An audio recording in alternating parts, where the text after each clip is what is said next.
Et j'accueille la première invitée de ce Smart Impact depuis le Grand Palais à Paris, Hélène Génin, bonjour. Bonjour Thomas. Bienvenue, heureux de vous retrouver dans ce cadre du Salon de l'immobilier bas carbone. Vous êtes délégué général de l'Association pour le développement du bâtiment bas carbone. Bon, le secteur de l'immobilier en général est quand même dans une période un peu compliquée. Pourtant, il y a chaque année de plus en plus de participants ici. Alors, il y a certainement le cadre du Grand Palais qui attire, mais au-delà de ça, comment vous l'expliquez ? Eh bien écoutez, en fait, l'association BBCA, ça fait 10 ans qu'elle travaille sur la question du développement du bâtiment bas carbone. On a initié il y a 4 ans ce très beau salon qui a pris sa place dès l'origine, puisqu'en fait on est co-organisateur du CIPCA. Et il est évident que l'avenir, c'est le bas carbone. Et donc si le contexte est un peu tendu aujourd'hui, il y a un sujet d'innovation que les acteurs ne délaissent pas, c'est la question justement de ce bas carbone. Et le salon montre justement tous les acteurs qui progressent, toutes les innovations, tous les projets exemplaires et également les solutions pour accélérer la transition bas carbone. Même en période de difficultés économiques et de crise politique ou d'incertitude politique, ça doit jouer quand même dans les choix d'investissement, parce que faire switcher un modèle économique, basculer vers le bas carbone, ça coûte aussi de l'argent. Vous avez raison, c'est compliqué. Mais c'est aussi dans ces moments-là qu'on saisit des opportunités. Au sein de BBCA, on a des pionniers qui sont éclaireurs et qui n'attendent pas une réglementation pour faire bouger les lignes. Et on s'inspire justement de cette énergie créatrice et novatrice qui est mise au service du collectif. C'est-à-dire que BBCA est d'intérêt général, reconnu d'intérêt général, et donc on fabrique des méthodes pour mesurer le carbone dans tous les types de bâtiments, le quartier, à tous les stades de vie des opérations, neuf, rénovation, exploitation.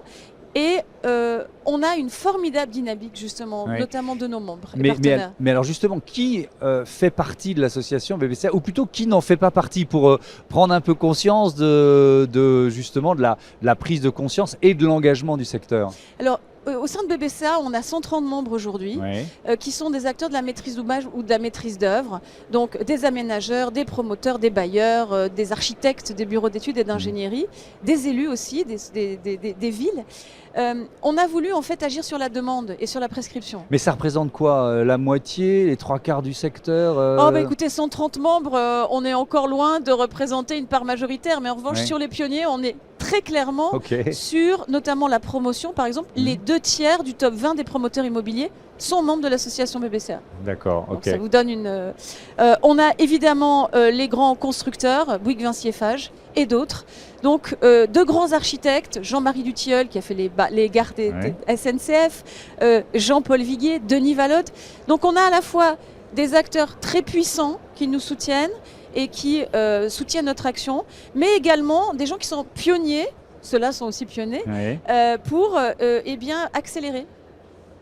Effectivement, avec une question qui est la question du risque économique, c'est-à-dire ne pas construire en tenant compte de ces contraintes environnementales, climatiques, du risque climatique. C'est prendre un risque économique aujourd'hui? Vous avez raison. En fait, aujourd'hui, de plus en plus, la question du carbone intègre les rapports extra-financiers des entreprises et des investisseurs. Si la demande se contracte, il y a une part de cette demande qui correspond de toute façon à des investissements de qualité et sur lesquels les investisseurs vont flécher leurs investissements. Donc, pour une société qui, à un moment donné, veut être pérenne, elle a l'obligation à un moment donné de se tourner vers l'avenir. Ce que l'on fait est dans le sens de l'avenir. Et on sait que dans des phases de transition un peu compliquées comme ça, il y a toujours 10% d'acteurs qui sont les pionniers. Ils sont avec BBCA. Vous avez à peu près 40% des acteurs qui derrière vont être des suiveurs, et qui vont prendre le pas et notamment qui vont agir avec la réglementation.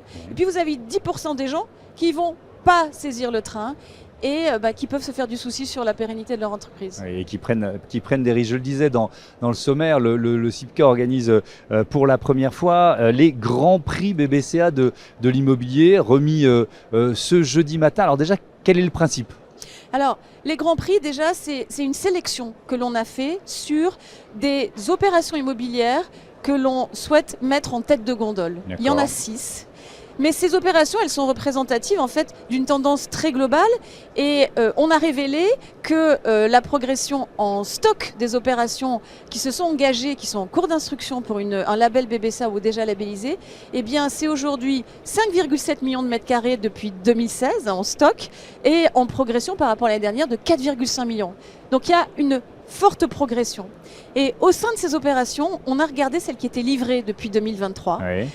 Il y a eu un jury en présence notamment de Brice Lalonde du conseil d'administration et donc qui a élu 6 opérations. Vous pouvez nous en citer quelques-unes? Avec grand plaisir. Ouais. On a notamment Osta, qui est une opération livrée de Altarea, qui enjambe en fait le périphérique parisien dans le 15e. Ouais. Donc il y a le Grand Prix neuf résidentiel. On a Braise, qui est une opération WO2, ce sont des bureaux et qui est le siège aujourd'hui, le nouveau siège de GRDF, qui est à Saint-Denis. On a encore l'atelier de Covivio, qui est le siège européen de Covivio et qui se trouve dans le 8e pour la rénovation, le Grand Prix rénovation tertiaire. Et puis, 3 autres, si vous me permettez de les Allez-y, citer. oui. J'adore moi citer les lauréats. Absolument. Donc la ZAC des Hauts-de-Nesle, qui est dans l'Est parisien, qui est une opération d'EPAMARN, qui est une opération quartier. Donc là, évidemment, c'est pas livré. Ce sont des opérations qui ont des cycles de vie beaucoup plus longs. Mais donc, la ZAC des Hauts-de-Nesle a le Grand Prix BBCA quartier. Le square de l'Opéra Louis Jouvet, qui est une opération de Groupama Immobilier dans le quartier central des affaires, qui est dans le 8e, vraiment tout proche de l'Opéra, a le Grand Prix exploitation.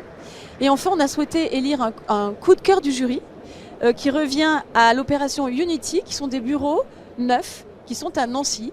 Et donc voilà les 6 grands prix qui ont été délivrés. Il y a aussi le palmarès des maîtres d'ouvrage. En quoi c'est différent? Ce sont des sociétés, des entreprises qui sont récompensées, c'est ça? Donc là, on met en valeur aussi dans les trophées le palmarès des maîtres d'ouvrage. Ce sera la 7e édition. Où là, en fait, on met en lumière ceux qui font le plus d'opérations BBCA en cours d'instruction ou déjà délivrées. Et là, on a des habitués du palmarès. Donc les pionniers en fait. Les pionniers qui se challengent notamment pour être sur les 3 premières places. D'accord. Et donc cette année encore, on a la joie d'avoir présenté Next City, WO2, Altarea et Bouygues Immobilier qui se partagent plusieurs places dans le top 3. Et on en recevra certains ici d'ailleurs. Exactement. Et d'autres. Voilà, donc. Alors vous avez lancé aussi la LCBI Low Carbon Building Initiative que vous présentez comme la première méthode européenne harmonisée de mesure de l'empreinte carbone des bâtiments. De quoi on parle exactement? Alors, on l'évoquera dans une autre émission avec Cécile Bapp demain, mais de quoi on parle en quelques mots? Alors, BBCA a travaillé sur la France et on a développé des méthodes qui sont le socle de labels de performance pour encourager les acteurs à mettre en valeur leur exemplarité. LCBI, c'est une adaptation de BBCA au niveau de l'Europe. Donc en fait, aujourd'hui, avec BBCA qui est à l'initiative de LCBI et qui a créé LCBI au niveau de l'Europe, eh bien on est capable de permettre aux acteurs qui ont des actifs immobiliers partout en Europe d'avoir une même méthode de comptage de leur et donc un outil de comparaison. Un outil de comparaison et également des plafonds d'émissions à respecter pour être exemplaire et recevoir le label LCBI. Est-ce qu'ils sont complémentaires, parce qu'il y a déjà beaucoup de labels, on ne va pas tous les citer, la norme HQE pour la haute qualité environnementale, le certificat Habitat Environnement, il y a des labels de performance énergétique, des certifications internationales, etc. etc. On s'y perd un peu quand même. C'est vrai que ce n'est pas évident, mais un label, à un moment donné, il correspond à un agenda du secteur.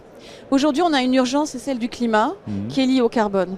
Et c'est pour ça qu'on a lancé avec BBCA il y a 10 ans ce label qui est monocritère carbone.